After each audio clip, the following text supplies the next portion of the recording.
Hi friends, welcome to 5 Minutes Tech YouTube channel. Here is Samsung Galaxy A16 5G smartphone. In this video, you will learn how to increase touch sensitivity in your phone Samsung Galaxy A16 5G.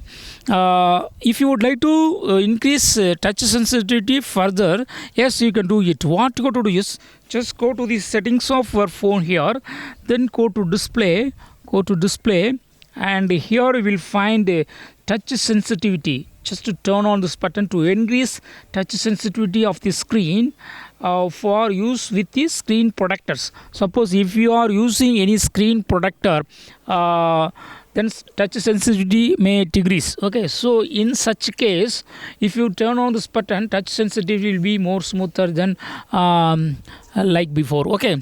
So in this way, you can easily turn on or increase touch sensitivity in your phone Samsung Galaxy A16 5G. That's all friends. Thanks for watching. Bye.